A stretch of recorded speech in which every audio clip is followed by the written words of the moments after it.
Hello, everyone, and welcome back to the number one English podcast. I'm Emma. And I'm Jake. How's everything going with you today, Emma? I'm feeling great. It's been a smooth and productive day so far. I'm especially looking forward to the topic we have lined up today. I think it's going to be a meaningful and relatable discussion.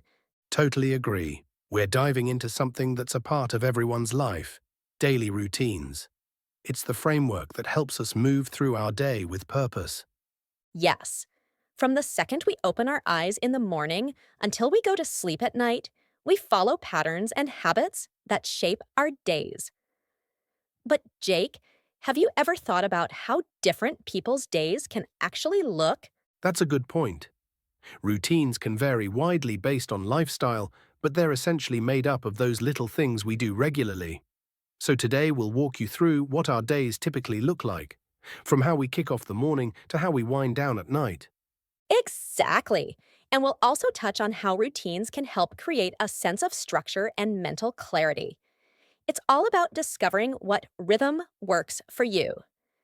Before we jump in, we'd like to introduce our vocabulary guide, Sophie, who will join us after each segment to highlight and explain some of the key vocabulary we use.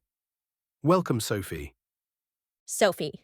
Hi, Jake. I'm thrilled to be part of the podcast today, and I can't wait to explore some useful words and expressions with our listeners.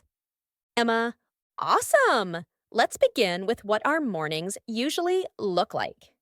As a student, my mornings tend to follow a set rhythm. I generally wake up around 7 a.m., and before even getting out of bed, I take a minute to stretch and focus on my breathing.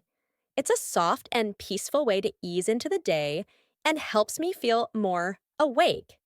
That sounds really refreshing. I usually wake up a bit earlier, around 6:30 a.m., since I have to be ready for work quite early. My first step is to drink a glass of water to get hydrated. Then, similar to you, I brush my teeth and wash my face to freshen up. It really helps set a positive tone for the rest of the day.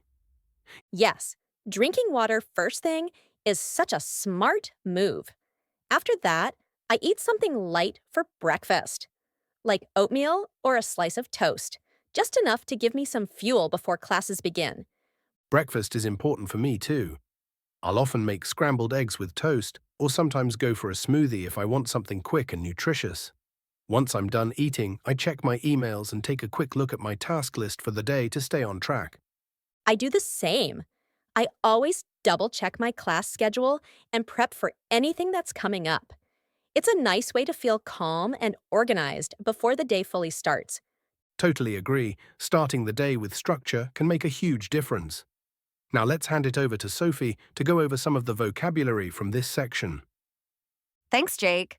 Let's break down some of the words and expressions we just heard. Stretch, to extend your body to help wake up your muscles, like Emma does when she wakes up.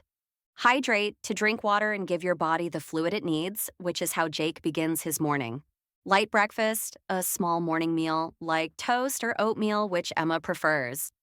To-do list, a written or digital list of things you plan to accomplish, which Jake checks every day. These words are great to use when describing your own routine. Now back to you two. Thank you, Sophie. I think explaining these in context helps a lot. For sure. Now that we've talked about mornings, let's move on to the afternoon portion of our routine. Afternoons are when I'm most productive. I usually have a few classes or dedicated study periods, and I try to pace myself and tackle tasks step by step. If I'm studying for a long time, I make sure to pause for a quick stretch or a short walk. It helps keep my focus sharp. That's a great strategy. My afternoons are often packed with meetings or work on projects. But like you, I always take a few breaks. Even just 5 minutes away from my desk makes a difference. Getting up to stretch or grab a snack really helps recharge my energy. Exactly. After I eat lunch, I reset and get ready for the second half of the day. I usually go for something light, like a salad or sandwich. Heavy meals slow me down and make me feel tired. Same here. I eat lunch around noon and use it as an opportunity to fully disconnect from work. My go-to is a quinoa salad or maybe a turkey sandwich. Keeping meals light and nutritious helps me avoid that sluggish afternoon feeling. Yes. Once lunch is done, I tackle my biggest assignments while I still have momentum. Getting the important stuff out of the way early gives me a real sense of achievement. Absolutely. I focus on my key tasks right after lunch. It's when I'm still alert and efficient. All right, let's check in with Sophie for a vocabulary breakdown of our afternoon routine. Happy to. Here are a few important terms from this part of the conversation. Focused, giving your full attention to something, just like Emma during her study time. Recharge, to regain energy, as Jake does by taking breaks. Regroup, to reorganize or mentally prepare for what's next. Sluggish, feeling tired or slow, often after eating too much. Knockout, an informal way to say you finished a task or project. Energy slump, a drop in energy, especially common in the afternoon, which both Emma and Jake try to avoid with healthy lunches. And now back to you. Thanks again, Sophie. Very helpful as always. Let's bring it home now by wrapping up with what we do in the evening. Evenings are when I take time to unwind and slow things down after a busy day. After dinner, I usually go for a walk or do some gentle stretching. It really helps me relax and let go of stress. I feel the same. Once work is over, I try to do something calming too.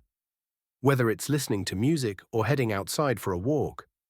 Dinner's usually around 7 p.m. for me, and I like to keep it simple but satisfying. Maybe grilled salmon with veggies or a stir-fry over rice. Yum, that sounds great. I usually make something quick like pasta with veggies or a rice bowl.